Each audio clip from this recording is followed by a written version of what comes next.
Hi friends, welcome to Sangeetha Samayal. Sangeetha சமையலில் என்ன பார்க்க போகிறோன்னா, cooking tips, cleaning tips, health tips எல்லாம் கலந்து பார்க்க போகிறோம். ரொம்ப இன்ட்ரெஸ்டிங்காக இருக்கும். யூஸ்ஃபுல்லான இன்ஃபர்மேஷன் நிறைய சொல்லியிருக்கேன். தயவுசெய்து வீடியோவை ஸ்கிப் பண்ணாமல் முழுமையாக பாருங்கள் ஃப்ரெண்ட்ஸ். இப்போ வாங்க வீடியோக்குள்ளே போகலாம்.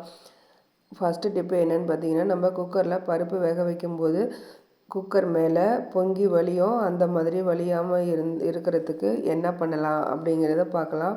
இந்த மாதிரி பொங்கி வலியும் போது நம்ம குக்கர் ஆகட்டும், ஸ்டவ் ஆகட்டும், எல்லாமே ரொம்ப அழுக்கு படிஞ்சிடும். அந்த மாதிரிலாம் இல்லாமல் இருக்கிறதுக்கு இந்த மாதிரி ஒரு சில்வர் டம்ளர், நம்ம டீ காஃபி குடிக்கிற சில்வர் டம்ளர், ஏதோ ஒரு டம்ளரு சின்னதோ இந்த மாதிரி போட்டுட்டிங்கன்னா கொஞ்சம் கூட இந்த பருப்பு பொங்கி வராமல் இருக்கும். ட்ரை பண்ணி பாருங்கள். பருப்பும் சூப்பராக வெந்துடுச்சு. இந்த டிப்பு உங்களுக்கு ரொம்ப யூஸ்ஃபுல்லாக இருக்குன்னு நான் நினைக்கிறேன். யூஸ்ஃபுல்லாக இருக்குன்னு நினச்சிங்கன்னா உங்கள் ஃப்ரெண்ட்ஸுக்கும் ஃபேமிலி மெம்பர்ஸ்க்கும் ஷேர் பண்ணி சப்போர்ட் பண்ணுங்கள். இதுலேயே இன்னொரு டிப்பு என்னென்னு பார்த்தீங்கன்னா, நம்ம பருப்பு மசிக்கிறதுக்காக மத்தெல்லாம் வாங்கி வச்சுருப்போம். அந்த மாதிரிலாம் இல்லாமல் நம்ம கிச்சனுக்கு தேவையான நிறைய ப்ராடக்ட் நம்ம வாங்கி சேர்த்து வைக்காமல் இந்த மாதிரி உருளைக்கிழங்கு மாய்ச்சர் இருந்தால் போதும். அதுலேயே நம்ம பருப்பு சூப்பராக நம்ம மசித்து எடுத்துக்கலாம். நான் அதிலே தான் மசித்து எடுத்துக்கிட்டேன். நீங்கள் இதுவும் இல்லாமல் ஒரு பருப்பு 3 விசில் விடுற இடத்துல நீங்கள் ஒரு 5 விசில் விட்டிங்கன்னா அந்த நம்ம கிரேவி செய்கிற இந்த கரண்டிலேயே இந்த குழி கரண்டியை வச்சு நல்லா ஒரு கலக்கி கொடுத்தீங்கன்னாலே போதும். நல்லா சூப்பராக மசித்து எடுத்த மாதிரி ஆகிடும். இந்த டிப்ஸும் உங்களுக்கு ரொம்ப யூஸ்ஃபுல்லாக இருக்கும். நெக்ஸ்ட்டு டிப்பு ரொம்ப யூஸ்ஃபுல்லான ஹெல்த் டிப்ஸ் தான் ஃப்ரெண்ட்ஸ். இது என்னென்னு பார்த்தீங்கன்னா, கோதுமை, தினை, சாமை, சோளம் இதெல்லாம் கலந்து நம்ம ஊற வச்சு முளைகட்டி அரைச்ச மாவு தான் இது. இது பூரி, சப்பாத்தி, தோசை, அடை, கஞ்சி எல்லாத்துக்குமே 5 in 1 நம்ம பயன்படுத்திக்கலாம். நீங்கள் ட்ரை பண்ணி பாருங்கள். நான் வெளியில் தான் வாங்கினேன்.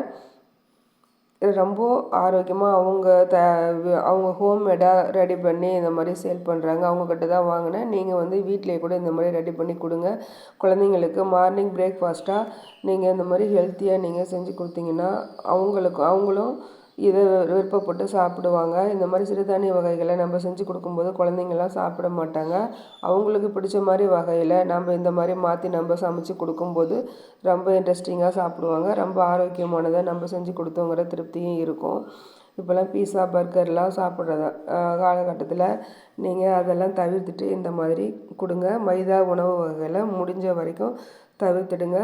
நான் இந்த பூரிக்கு தக்காளி குருமா தான் வச்சுருந்தேன். ரொம்ப டேஸ்ட்டாக இருந்தது. எங்கள் பையனுக்கு இந்த தக்காளி குருமா ரொம்ப பிடிக்கும். இது puri, chapati, idli, dosa even white rice கூட சூப்பராக இருக்கும். நீங்கள் ட்ரை பண்ணி பாருங்கள். ரொம்ப சிம்பிள், ரொம்ப ஈஸி. இதில் அதிகம் இன்க்ரீடியன்ஸே கிடையாது. எந்த ஒரு மசாலாவும் நம்ம ஆட் பண்ணுறதில்ல. ரொம்ப சூப்பராக இருக்கும். வயிறு எரிச்சல்லாம் எதுவுமே இருக்காது. சில பேர்த்துக்கு மசாலா அதிகமாக இருந்தால் வயிறு எரிச்சல் கொடுக்கும். அந்த மாதிரிலாம் இல்லாமல் இந்த குருமா நம்ம ரெடி பண்ணிடலாம். இது வேணும்னா சொல்லுங்கள் கமெண்ட்டில். நெக்ஸ்ட் வீடியோவாக அது அப்லோட் பண்ணுறேன். நெக்ஸ்ட் டிப்பு என்னென்னு பார்த்தீங்கன்னா, நம்ம இந்த மாதிரி கரண்டிலாம் குழம்பு கிளறி கொடுத்துட்டு அப்படியே வச்சுருவோம். சூடாயிரும். அது இல்லாமல் இருக்கிறதுக்காக ஒரு ரப்பர் பேண்ட் போட்டு விட்டிங்கன்னா நீங்கள் எப்படி வச்சிங்களோ அப்படியே இருக்கும். இப்போ பூரி மாவு நம்ம ரெடி பண்ணி ஆயிடுச்சு. அடுத்து பொரித்து எடுத்துக்கலாம். நான் ஃபஸ்ட் டைம் தான் இந்த மாவில் நான் ட்ரை பண்ணினேன். ரொம்ப சூப்பராக நம்ம கோதுமை மாவில் பூரி போட்டால் எப்படி புசு புசுன்னு வருமோ அதே மாதிரி நல்லா மேலே கிறிஸ்பியாகவும் உள்ளே சாஃப்டாகவும் வந்திருந்தது. இந்த பூரிக்கும் இந்த தக்காளி குருமாவுக்கும் செம்ம காம்பினேஷன் நல்லா இருந்தது. இது கூட நீங்கள் தேங்காய் சட்னியும் வச்சுக்கலாம், இல்லை கார சட்னி கூட வச்சுக்கலாம். நம்ம எப்போவுமே பூரி செஞ்சோம்னா சன்னா மசாலா செய்வோம், இல்லை உருளைக்கிழங்கு மசாலா செய்வோம். இந்த மாதிரி ஒரு டைம் டிஃப்ரெண்ட்டாக நீங்கள் செஞ்சு பாருங்கள். ரொம்ப சூப்பராக இருக்கும். எல்லாருக்கும் ரொம்ப பிடிக்கும். இனி இப்படி தான் செஞ்சு கொடுக்க சொல்லி கேட்பாங்க. நான் ஒரு பூரியை நான் உடச்சி கூட காட்டுறேன் பாருங்கள். மேலே கிறிஸ்பியாக உள்ள சாஃப்டாக எவ்வளோ அழகாக வந்திருக்கு பாருங்கள். இதில் இந்த மாவில் நீங்கள் தோசை கூட ஊற்றிக்கலாம்.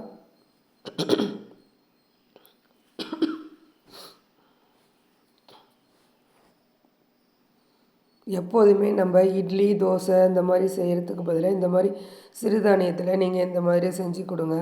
ரொம்ப சூப்பராக இருக்கும் ஃப்ரெண்ட்ஸ். இந்த தக்காளி குருமாவில் நெளிச்சு நம்ம சாப்பிட்டா அவ்வளோ ஒரு அமேசிங்காக இருந்தது. இந்த டிப்ஸ் உங்களுக்கு ரொம்ப பிடிச்சிருக்குன்னு நினைக்கிறேன். பிடிச்சிருந்தா உங்கள் ஃப்ரெண்ட்ஸுக்கும் ஃபேமிலி மெம்பர்ஸ்க்கும் ஷேர் பண்ணுங்கள். நெக்ஸ்ட் டிப்பு என்னன்னு பார்க்கலாம். பொதுவாகவே நம்ம குக்கிங் வேலை முடிஞ்சதும் நம்ம ஸ்டவ் க்ளீன் பண்ணுறது எல்லாத்துக்குமே ஒரு பெரிய தலைவலியாக இருக்கும். இன்றைக்கி கஷ்டமாக இருக்கும். அந்த மாதிரிலாம் இல்லாமல் ஈஸியாக எப்படி க்ளீன் பண்ணலாம் அப்படிங்கிறத பார்க்கலாம்.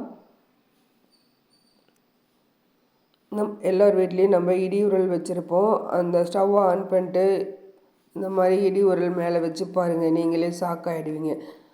அது என்னங்க இடி உரலை ஸ்டவ்வில் வச்சா என்னாகும் அப்படிங்கிறீங்களா? இப்போ வாங்க வீடியோக்குள்ளே போகலாம். ரொம்ப சிம்பிள் தான், ரொம்ப சிம்பிள் ஈஸி டிப்ஸ் தான் இது. நம்ம ஸ்டவ் மேலே ஈஸியாக நம்ம க்ளீன் பண்ணிடுவோம். ஸ்டவ்வுக்கு அடியில் க்ளீன் பண்ணுறது எல்லாத்துக்குமே ரொம்ப கஷ்டமாக இருக்கும். அந்த மாதிரி நேரத்தில் இந்த மாதிரி இடி உரலை ஸ்டவ்வுக்கும் அடியில் வச்சுட்டு நீங்கள் எந்த லிக்விட் நீங்கள் ஸ்ப்ரே பண்ணி க்ளீன் பண்ணுறீங்களோ, கவுண்டர் டாப், கிச்சன் இதெல்லாம் அந்த லிக்விடை ஸ்ப்ரே பண்ணி விட்டுட்டு கிச்சன் டவல் எடுத்து இந்த மாதிரி பாருங்கள் க்ளீன் பண்ணி எடுத்துக்கோங்க. நிறைய ஸ்பேஸ் இருக்குது பாருங்கள், நமக்கு க்ளீன் பண்ணுறதுக்கு நல்லா ஃப்ரீயாக நம்ம கையை நம்ம ஸ்டவ் கடியில் விட்டு நம்ம சூப்பராக நம்ம க்ளீன் பண்ணுறோம். எந்த ஒரு டஸ்ட்டும் அடியில் தங்காது. நல்லா சூப்பராக நம்ம க்ளீன் பண்ணிட்டோம். இதை நம்ம ஒரு கையிலையே ஸ்டவ்வை எடுத்துகிட்டு பிடிச்சிட்டு ஒரு கையில் நம்ம க்ளீன் பண்ணுறதுக்கு சிரமமாக இருக்கும். இந்த டிப்பு உங்களுக்கு ரொம்ப யூஸ்ஃபுல்லாக இருக்கும்னு நினைக்கிறேன். யூஸ்ஃபுல்லாக இருந்துச்சுன்னா வீடியோவை ஃபுல்லாக ஸ்கிப் பண்ணாமல் பாருங்கள் ஃப்ரெண்ட்ஸ். எங்களை மாதிரி வளர்ந்து வரும் சின்ன சின்ன சேனலுக்கு சப்போர்ட் பண்ணுங்கள், சப்ஸ்கிரைப் பண்ணுங்கள், ஷேர் பண்ணுங்கள், லைக் பண்ணுங்கள். நீங்கள் கொடுக்குற ஒவ்வொரு லைக்கு, ஒவ்வொரு கமெண்ட்டு எல்லாமே எங்களுக்கு சப்ஸ்கிரைப் எல்லாமே எங்களுக்கு ரொம்ப ஒரு என்கரேஜாக இருக்கும். இப்போ லாஸ்ட்டு ஃபைனல் டிப்ஸ், உருளைக்கிழங்கு கத்திரிக்காயெல்லாம் கட் பண்ணும்போது நீங்கள் இந்த மாதிரி தண்ணியில் போட்டு வச்சுருங்க. அப்போ தான் கருக்காமல் இருக்கும். ஆல் டிப்ஸ் நான் சொன்னது உங்களுக்கு ரொம்ப பிடிச்சிருக்குன்னு நினைக்கிறேன். பிடிச்சிருந்தா என்னோட சேனலை லைக் பண்ணி ஷேர் பண்ணி சப்போர்ட் பண்ணுங்கள். Thank you friends. மீண்டும் நெக்ஸ்ட் வீடியோவில் சந்திக்கலாம். பாய். இது வரைக்கும் என் வீடியோவை பொறுமையாக பார்த்த அனைவருக்கும் மிக்க நன்றி ஃப்ரெண்ட்ஸ்.